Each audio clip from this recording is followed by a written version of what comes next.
Bonjour à toutes. Aujourd'hui, on va faire un atelier un peu différent d'habitude. D'habitude, c'est plutôt du nail art. Mais là, j'ai un ami en fait qui m'a lancé un défi. Donc, c'est un pêcheur. Comme vous pouvez voir, c'est un leurre. Hein, il y a bien un hameçon ici. Et son défi, en fait, c'était que je fasse ce qu'on appelle les têtes plombées. Donc, c'est des choses comme ceci. Donc, qui n'ont juste que la couleur d'argent, hein, qui ne ressemble pas du tout à une tête de poisson. Enfin, en tout cas, à mon avis. Pour eux, oui, mais pas pour moi.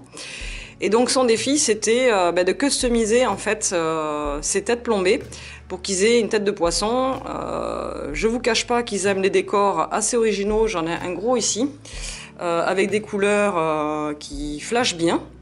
Donc le défi en fait, c'est de transformer cette tête de plomb en une tête de poisson le plus réaliste possible, avec un côté un peu je vais en boîte de nuit. Donc voilà, l'avantage de cette vidéo aussi pour moi, c'est tout simplement de montrer à ces messieurs qu'il est possible aussi d'utiliser des produits tout à fait féminins, donc ce qu'on appelle des gels, pour customiser justement leur tête plombée. Et surtout, c'est très facile, il faut juste un petit peu de matériel, mais ça, en général, ils ont ce qu'il faut pour pouvoir donc rendre ces têtes de plomb très sympas.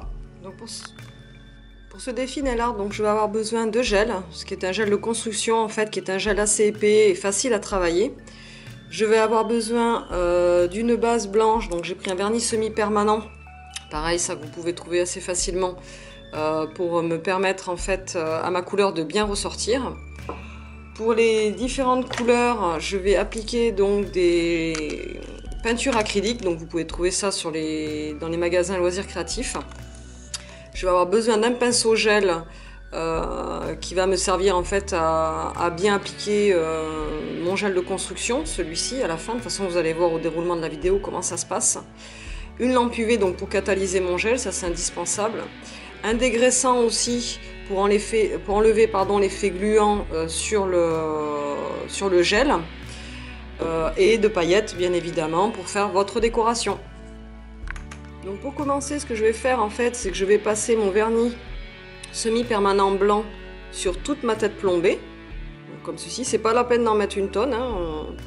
On fait comme si on le posait en fait directement sur un ongle, donc on le passe bien partout.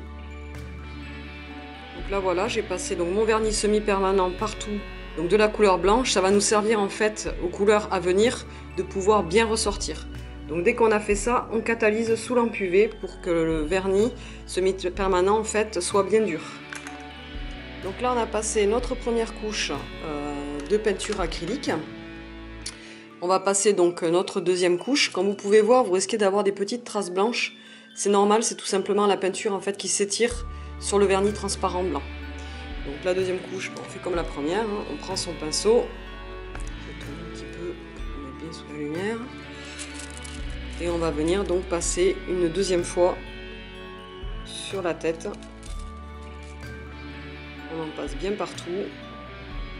Évidemment, entre la première couche et la deuxième couche, on attend que ça sèche bien.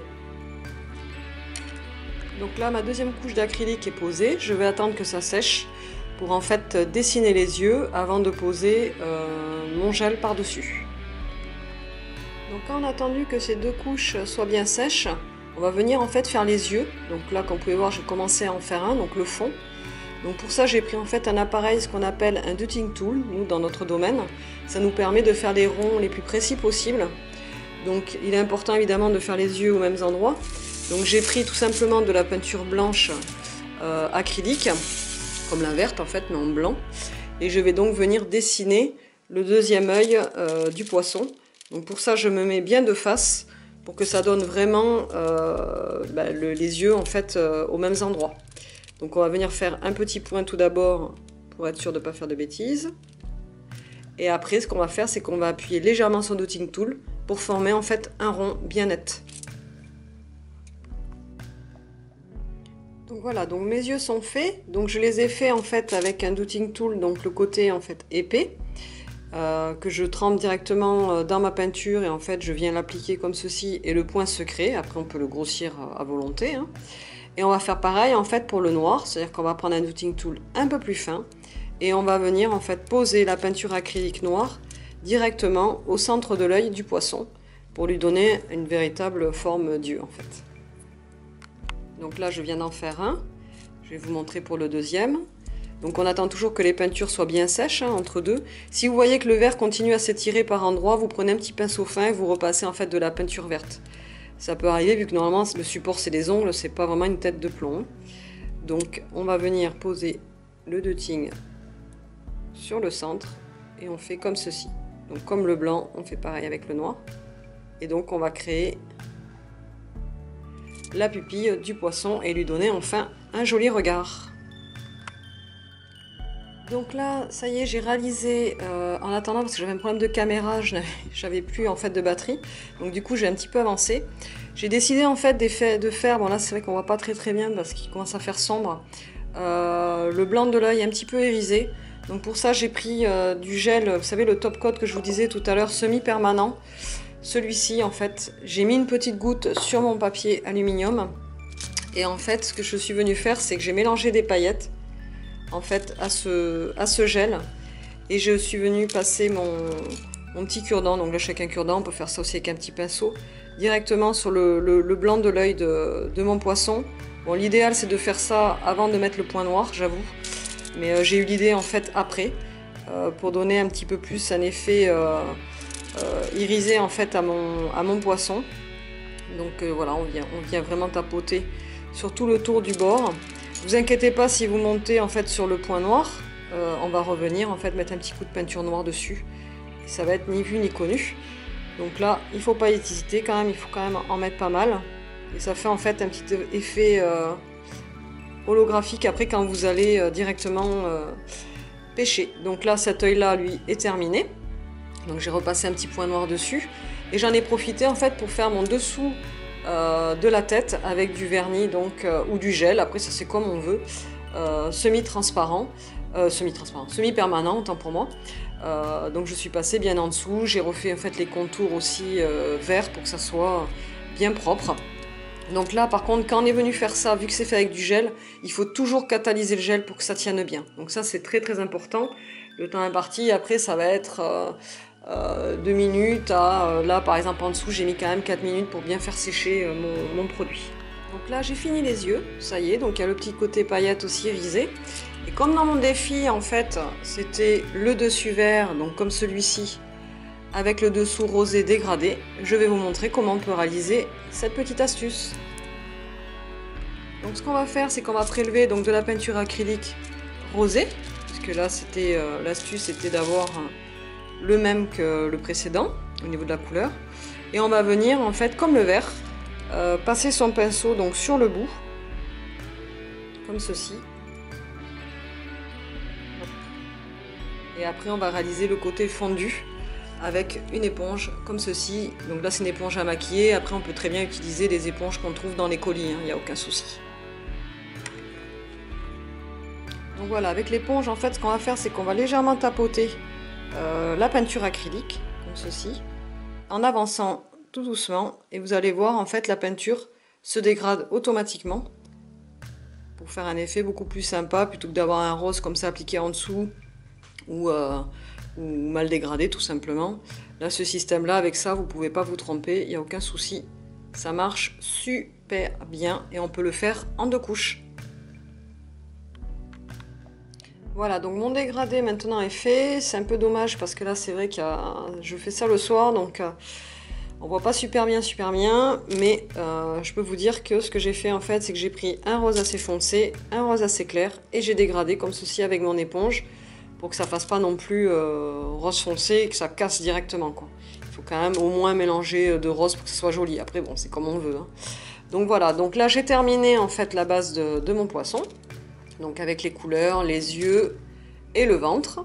Et je vais finir en fait par mettre une couche de gel de construction dessus pour renforcer en fait tout ça, pour pas que quand ça soit dans l'eau, ça parte quoi, tout simplement, hein. La peinture acrylique, je vous le dis tout de suite, s'en va à l'eau. Donc il est impératif de passer ou un top coat gel semi-permanent comme ceci.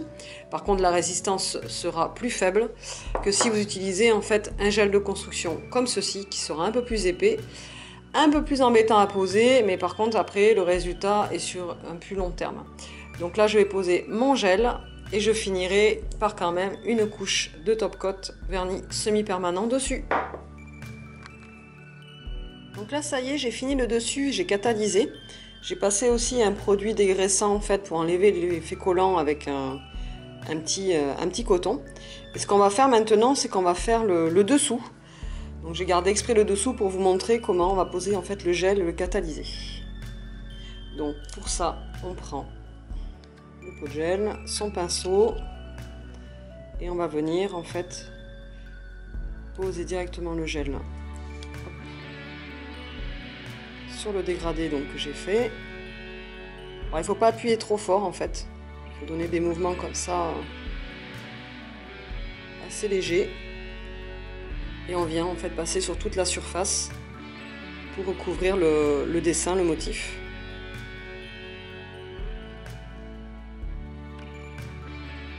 Donc après avoir posé mon gel, j'ai pris un petit peu de paillettes et je suis venue comme ça saupoudrer en dessous du corps du poisson. Et maintenant je vais catalyser. Donc voilà, c'est enfin catalysé. Maintenant je vais pouvoir le dégraisser. Je vais passer le fameux produit pour enlever l'effet collant. On le passe bien partout.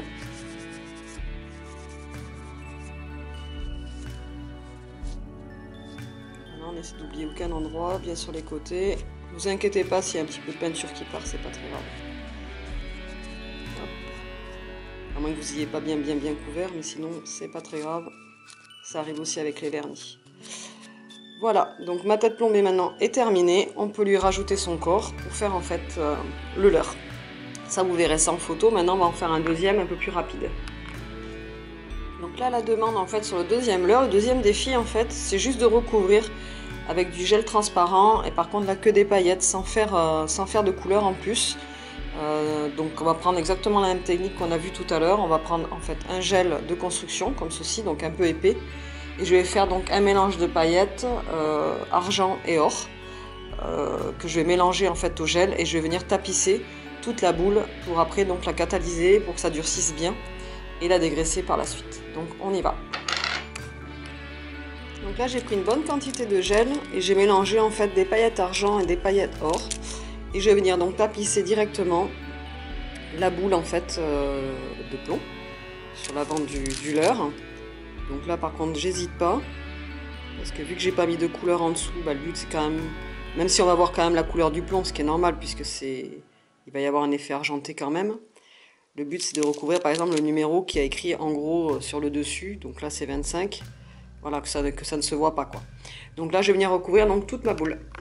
Voilà, donc là j'ai recouvert toute la boule en fait de gel et de paillettes. Donc c'est plutôt sympa, ça couvre super bien, on voit plus le numéro ni rien. Et maintenant, après m'être piqué une bonne dizaine de fois avec cet hameçon là, mais aussi la petite surprise, celui-ci, je vais venir catalyser la boule en fait pour que le gel durcisse. Donc maintenant je viens dégraisser après avoir catalysé la boule pour pas que ça colle, comme toujours, comme l'autre leurre en fait. Donc on passe bien partout, en dessous, voilà. Et là, maintenant le leurre donc est prêt à être utilisé, peut être mis à l'eau tout de suite. Quand vous catalysez, par contre, faites bien attention de bien tourner votre poisson. C'est important pour éviter, si vous voulez, que le gel glisse, vu que c'est pas un support, si vous voulez, à la base fait pour ça, puisqu'on polit nous nos ongles et on met des produits adhérents pour que le gel tienne bien. Là, je le mets directement. Donc faites attention en fait que ça ne coule pas, tout simplement. Donc tournez bien en fait le leurre dans la lampe UV. Pour justement éviter ça quoi. Voilà, donc là le leurre est enfin prêt à être utilisé. De toute façon on va vous faire des photos du produit fini et je vous dis donc à très bientôt. Donc comme vous pouvez voir messieurs, il est possible en fait d'acheter des vernis à vos femmes et de vous faire aussi plaisir avec un gel de construction, quelques paillettes, une lampe UV et on y va. On peut faire en fait ses leurres et partir à la pêche avec ces poissons customisés. À très bientôt.